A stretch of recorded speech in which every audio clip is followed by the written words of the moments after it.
Hey guys, how we doing today? Mr. Kavanaugh here. Hope everybody had a good weekend. Beautiful day out today. Before we get going over some notes on Road to the Depression and Great Depression, I want to give you some information on where we're going for the end of the year. So I submitted some stuff to your, submitted some information to your classroom feed over the weekend, just to get your thoughts. Not too many people responded, but the ones who did, this is the direction we are going to go. So just to go over it a little bit here, you're really going to have like 3 major assignments or 3 things for grades for the end of the semester. So I want you to finish The Jungle. I put that, finish it by the 13th. You will have some questions over The Jungle. So finish The Jungle. It's on you now. It's on your own. So whatever pace you want to read, but have The Jungle finished by the 13th, and you will have some questions over that. Timeline. Finish the timeline. I have submitted information to that on your classroom feed and to an assignment Dropbox, but finish the timeline. The timeline needs to be finished for B2. Have it completed by the 11th, May 11th, and have it submitted to the assignment Dropbox by the 11th. If you've done it electronically, you submit a link to me, or if you've written it out, you can submit pictures, but have the timeline finished and submitted by May 11th. End of semester assessment. You have 2 choices, as you will see on the assignment page for your classroom feed on the Dropbox for the assignment. You will have two choices for your assessment. One, this is all written out. You can read through this. I'm just going through it. One, you can do a PowerPoint or Prezi presentation on a topic of your choice. It can be something we covered this semester, or something we didn't cover, or something we covered but we didn't go that in depth on, and you would like to go deeper into and to discover. So it is your choice. It can be a person, an event, a concept, a battle, something that you want to cover. I find the person aspect very interesting, doing it on an individual. We've talked about numerous individuals through the semester, so somebody you want to do a little more research on. So via PowerPoint or a Prezi, you're going to need, you're going to have an introductory slide and then 4 substantive slides. You can't have more than 4 slides, and then you need a closing source slide. That's all in the instructions. Or if you don't want to do the PowerPoint, you can do an interview, which needs to be recorded, either videoed or audio, just audio. But you need to interview 3 individuals. You need to interview somebody from your age, somebody in your parents' age range, and then somebody in your grandparents' age range. And you need to interview them on their thoughts on the pandemic we're going through right now. I've submitted also some possible questions that you would like to utilize, especially the first 2, identifying yourself, who you're interviewing, have them introduce themselves, their age, where they're from, the basics. But then I put in some other questions as well that you can utilize, or you can come up with your own questions as well. But you're getting their feedback and views on what life is like for them during the pandemic. So those are your 2 choices for the end of semester assessment. And I put all that information on an assignment Dropbox for your classroom feed, so check that out. We're going to be continuing covering some information. I really want to go through some stuff on World War II. Ooh, back to the timeline. Your ending point for the timeline, I want you to go all the way up to the end of the Cold War.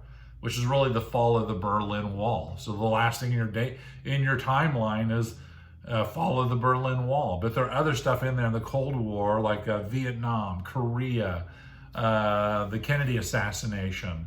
So things of that nature you should be looking at and including in your timeline. But the end point for the timeline, I want it to be the end of the Cold War, the fall of the Berlin Wall. We're going to continue covering some information. I really want to go through some stuff on World War II. And I want you to watch, I'm planning on you watching Saving Private Ryan, because Saving Private Ryan really covers the theme of World War II, which I'll talk more about later. I do have a link to a video on Saving Private Ryan you can watch online, or if you want to rent it or watch it on Netflix. I will forewarn you, I'm not going to do permission slips on this because I'm just counting on your permission slips for 12 Years a Slave, because they're the same. It's language and violence. So, but I will forewarn you that the movie is violent. I mean, it's World War II. It is not CYO camp. It is violent. There are violent scenes. There's language as well. So if you don't feel comfortable viewing this, let me know. Get back to me that you don't feel comfortable viewing this. You need to, get back to me as soon as you can. So, but that's where we are headed. That's where we are headed. So if you have any questions, comments, as always, get back to me ASAP. Get back to me. Let's continue on. We're looking at causes of the Great Depression and the Great Depression itself. Causes of the Great Depression. There are 6 or 7 causes of the Great Depression. Right away, though, I want you to remember the stock market crash is not the Great Depression. That's one of the ingredients of the Great Depression. There are about 5 or 6 other ingredients that go into the Great Depression. Also, Herbert Hoover did not cause the Great Depression. He did not cause it. So keep those in mind. So the date range of the Great Depression is approximately 1929 to 1939. Some say stretching into 41. So causes of the Great Depression.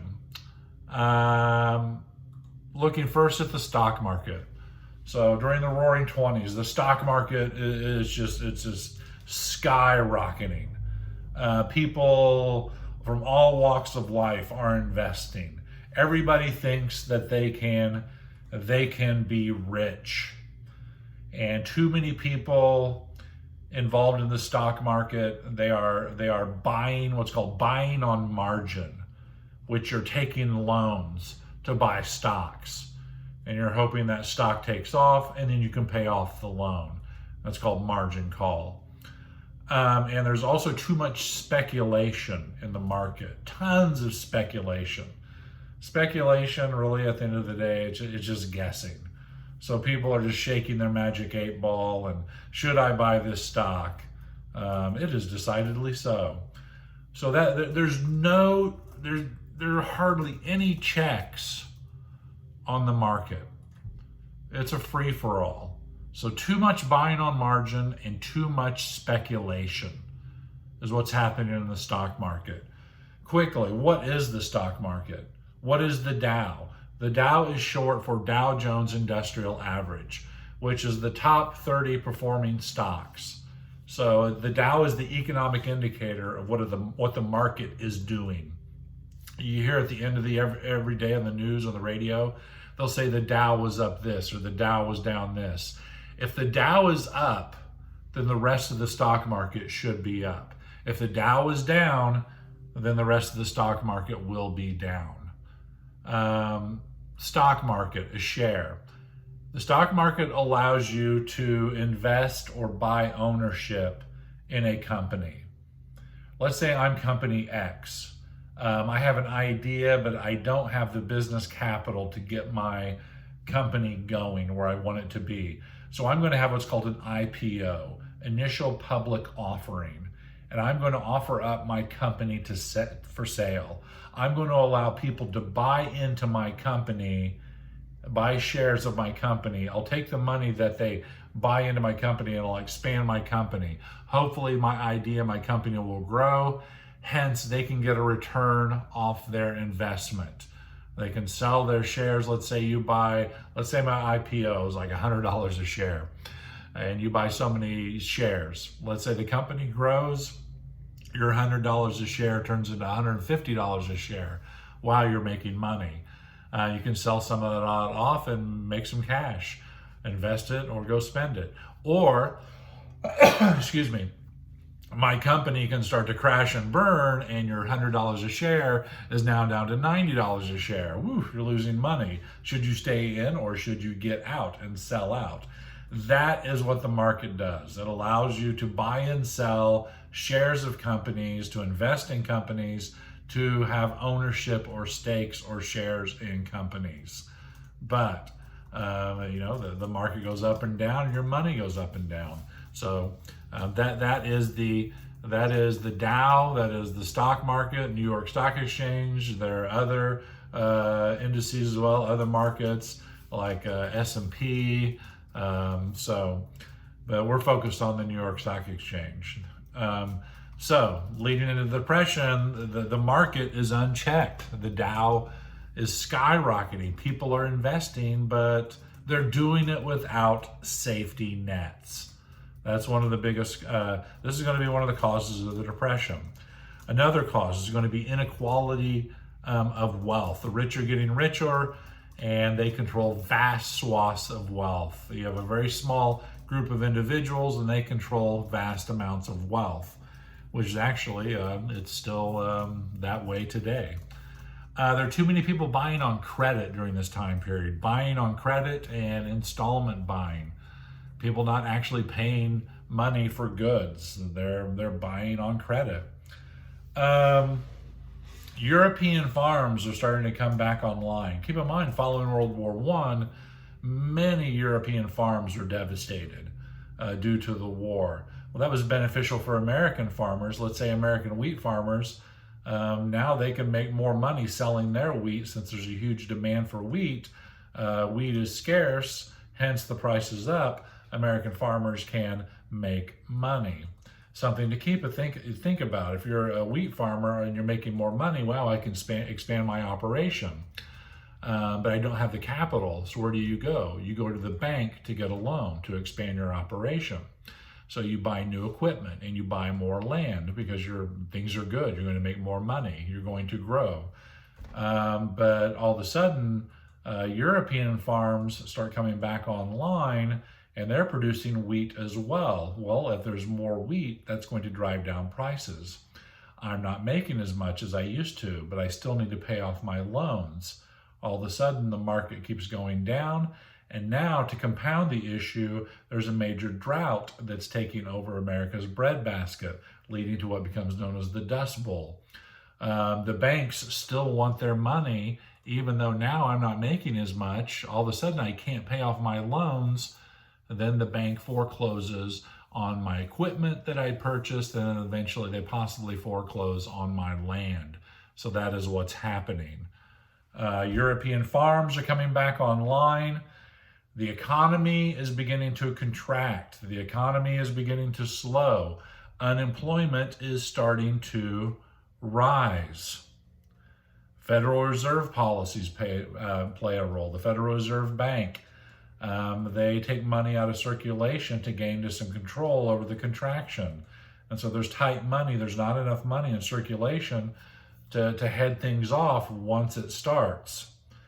As I said, droughts begin to take over American farms and the breadbasket. It's going to lead to what becomes known as the Dust Bowl. And it's going to put numerous farmers out of business. They're going to lose everything. Banks will foreclose on their property and their equipment. Usually, to recoup their losses, the banks will hold auctions to sell off the land and sell off the equipment. Nobody's buying. So the banks are stuck with this, and the banks did not get their money back. So now the banks are becoming a little unstable. That leads us back to the stock market, what's called Black Tuesday. You should remember this. I don't have you remember a lot of dates, but October 29th, 1929, the bottom falls out of the stock market and prices begin to plummet. Record losses on October 29th, 1929, known as Black Tuesday. People are buying on margin, meaning they're taking out loans to buy stocks. Well, all of a sudden, they're losing left and right. They have to pay off these loans, so where do they go? Well, I have some money in the bank. So I'll run to the bank to get money out of the bank. Because keep in mind, they don't have that much cash on hand. Because what do banks do? They loan money out. Well, go back to the farmers, they hadn't been paying back certain loans. So in tight money, the Fed has taken money out of circulation. Do you see all this adding up into a major economic catastrophe? Because that's what's coming. So the market crashes, people go to banks to draw money out, not enough money available.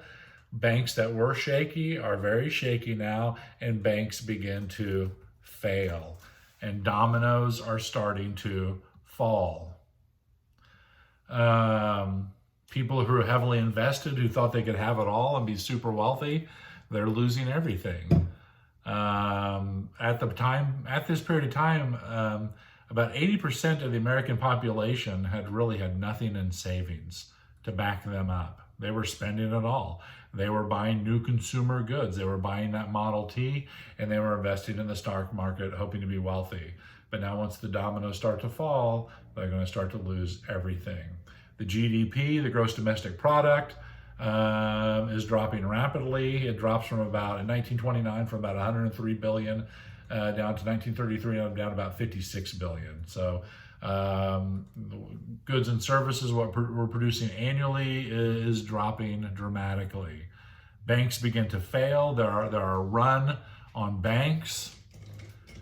This is all a economic tsunami that's happening. So really there are, which I want you to remember and write down, there are really 6 factors that lead us to Great Depression. Write these down. 1, the economy slows. 2, stock market crash.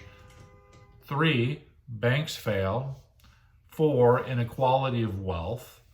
5, the Dust Bowls, hence farms fail. And 6, Federal Reserve policies. They had taken money out of circulation, tight money supply. All these combined in a circle lead us into the Great Depression, this major contraction of our economy, severe economic downturn. Job losses are mounting. Actually, during the height of the Great Depression, which this begins under President Hoover, Herbert Hoover. Again, as I said, Hoover did not cause the Great Depression. Quick time out for a little cup of coffee. Delicious. Unemployment rises. At the height of the Depression, unemployment is around 25% during the Great Depression. People who've lost everything, they become dependent on soup kitchens. Many people start living in Hoovervilles, which are little shacks and shanty towns that pop up in vacant parks, or check that, vacant lots and parks. People sleep underneath what are called Hoover blankets, which are just a bunch of newspapers. Hoovervilles, Hoover blankets. Because people start to really, they're looking for Hoover to lead the way out of this. But Hoover, his belief is the federal government has a very limited role to play here. He does not want to expand federal power. He does meet with business leaders, and they do try to raise wages to slowly claw us out of this. We do pass some economic tariffs, probably most famously the Hawley-Smoot Tariff Act, but European countries come back and hit us with tariffs as well. So keep in mind, Europe is also starting to go through an economic downturn. Think Germany. But Hoover wants the federal government to take a limited role. He wants it really to be the states and local governments to take the lead on this during the Depression, which is going to come back to really hurt Hoover, not taking a more proactive role, if you will, because people are looking to him. So Hoover's popularity begins to slide. He starts to become very unpopular as we're heading towards the 1932 presidential election. People are on the move, searching for work. People ride the rails from town to town looking for jobs. Farmers from Dust Bowl-ridden areas, they pack up their cars and trucks and head to California looking for work. The Okies. You need to read John Steinbeck's Grapes of Wrath about the Joad family and searching for work during the Depression. Iconic photographs come out of this time period. One of the most famous is the lady with her two children, her hand on her chin, with this look of despair. And so Hoover's popularity really he becomes super unpopular with his handling of what's called the Bonus Army. Really, this is the end of his political career, is the Bonus Army fiasco. The Bonus Army, as they became known, they were a group of World War I veterans who had been promised a type of bonus, if you will, a certificate that could be cashed in around 1948 for a bonus for their service in World War I. They were demanding payment early. They could not wait till 1948, and they wanted the money now. So these World War I veterans, thousands of them and their families, converge on Washington, D.C., setting up their Hoovervilles, camping out on the lawn of the Capitol, demanding their bonuses. Finally, Hoover had enough of these guys, and he ordered the military to get rid of them. So the chief of staff of the military at the time was a guy by the name of Douglas MacArthur, General Douglas MacArthur, who was a very famous general already, who will go on even to greater fame during World War II. And so General MacArthur, with his subordinates of Eisenhower and Patton, they forced these World War I veterans out of D.C. at the point of a bayonet, and they burned their Hoovervilles to the ground. The optics are terrible. It looks horrendous for Hoover as he heads into the 1932 presidential election. He becomes super unpopular, Hoover does, for his handling of the Bonus Army marchers. I actually have a photograph in the notes that I'll send you. It's a very iconic photograph, but in the foreground you see the Bonus Army, one of their Hoovervilles being burnt to the ground, and in the distance you see the dome of the U.S. Capitol. And people are like, wow, this is how you treat World War I veterans, American citizens? All this as we head into the 1932 presidential election. It'll be Republican Herbert Hoover against Democrat Franklin Delano Roosevelt. Roosevelt coming into office believing that the federal government has a major role to play in the Great Depression and getting people back to work. Hoover wanted voluntary aid. He did not want the federal government to take on more power.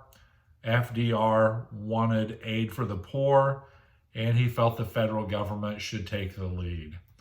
And the 1932 presidential election happens, and FDR, he defeats Hoover easily. I have a chart on the notes. There are 531 electoral votes available.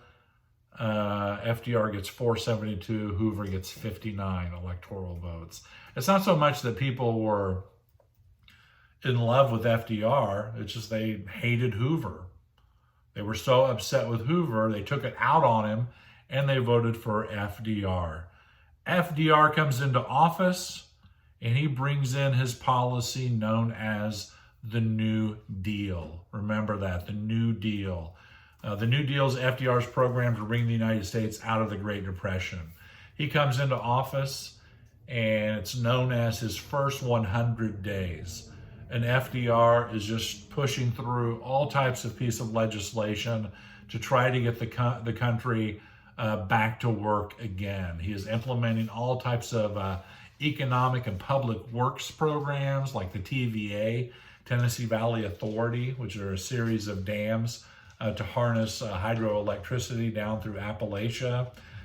He implements new financial reforms and regulations. He implements what's called FDIC.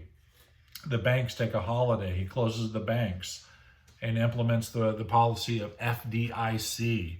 1 second. Which is known as the Federal Deposit Insurance Corporation. That means now the government will insure your money. If banks become unstable and fail, your money is insured. Plus, there are other regulations regarding banks about keeping cash on hand to cover losses. Excuse me. FDR, they implement what's called the SEC, not the Southeastern Conference, Securities and Exchange Commission, because really the cause of the market crash was no regulations. It was very laissez-faire. So they create the SEC, Securities and Exchange Commission, to regulate the stock market. So first 100 days, FDR is just throwing everything against the wall to see what sticks. Also, he takes a proactive role with the American public. He goes on the radio and he talks to the American public. He has what are called his fireside chats. So people gather around the radios and listen to FDR, and he tells them how things are, what he's hoping for, what things look like, just by him communicating with the American public. And, one of his, FDR liked to say, the only thing we have to fear is fear itself. So here he was communicating with the American public. Some of his New Deal policies are being found unconstitutional by the Supreme Court. So FDR, is where we have the famous court packing scheme. FDR threatens to pack the court with a number of justices that are sympathetic to his New Deal ideas. Well, the Supreme Court kind of backs off and they start letting a lot of the policies go through, but that's still discussed today. Is that a gross overreach of presidential power? Here's FDR threatening to pack the court with justices to get his way. Is that a major overreach of presidential power? Yes, probably so. Also during the New Deal era, we get the 1933, you get the 21st Amendment, which repeals the 18th Amendment. Now America can have a drink. Plus, we can start collecting tax dollars off of revenue of liquor sales. 1935, we get the Social Security Act, which is a government-funded pension plan. And so these are all different policies that are coming out of the New Deal era under FDR to bring us out of the Great Depression. Does the New Deal bring us out of the Great Depression? No, it does not. But if you look at charts, you'll start to see a steady decline of unemployment. More people are going back to work. I mean, not for outrageous high-paying jobs, but more people are going back to work during the New Deal. Keep in mind, this depression is not just focused on the United States. This will turn into a global depression. Focus on Europe, instability in Europe, economic instability, especially in one country, one of you want to keep in mind, Germany. Remember, Germany was really set up for economic failure following the end of World War I. Well, they will succumb to this global depression, which will give rise to very interesting individuals. And that's where we're heading. No, the New Deal did not end the depression. World War II and the economy we create will eventually bring us out of the Great Depression. So that's where we're heading. We're heading to World War II. Again, this is a lengthy video. My apologies. Look closely at the information I gave you at the beginning of this video about the end of the year and get back to me if you have any questions. Kavanaugh out.